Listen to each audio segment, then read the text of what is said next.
To talk on this, we have with us Mr. Deepak Puri, Chairman, Moserbaer. Good evening, Mr. Puri.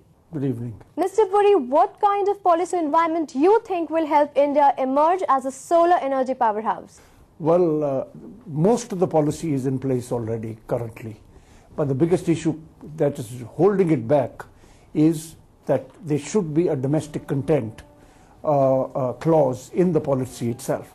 That means this is government's taxpayer money. Government is going to pay out for, or the state electricity boards or NVVN is going to pay out the money to the developers, whoever develops the farms or whatever they are. In that, why should the taxpayers' money or any other person's money, which is government of India's money, be utilized for imports? Simple as that. The moment government puts in a clause stating that there is a domestic clause into it, both for cells as well as for modules, you'll see a very large number of people coming into the country. Do you believe India has wherewithal to achieve the 20 gigawatt by 2022, the target set in National Solar Mission? I have great belief in this country, and believe me, it has the wherewithal. There's no question on that.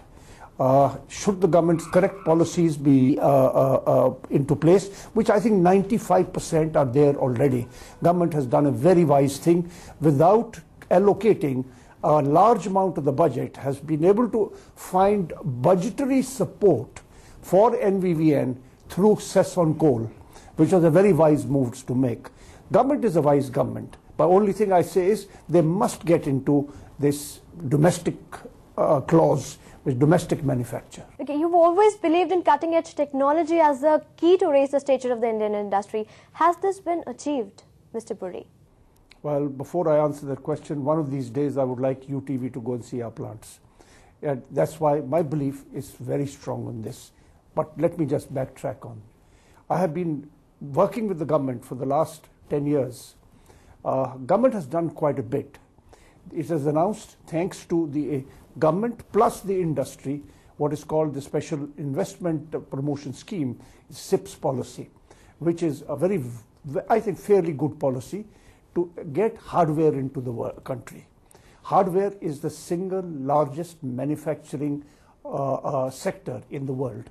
Larger than oil, larger than automobiles. It's a humongously large sector at $1.47 trillion last year's gross product. Year before last, in fact, I must clarify on that. So this is a sector India is nowhere there.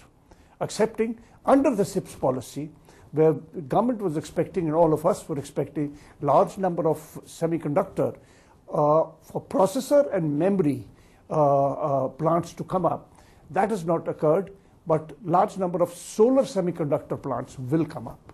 Okay, what innovation do you see coming out of Indian industry? I think you wait for the article which I'm writing very soon. It will publish, it is Innovate My India or Perish. Okay, Mr. Puri, you've been awarded Padma Shri, the country's highest civilian awards for 2010. How do you feel? Well, it came to me as a very, very pleasant surprise. I would say I'm humbled.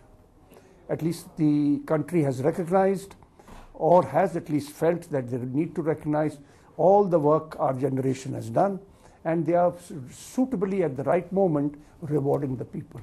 Thanks, Mr. Puri, for joining us in Win Win Power News.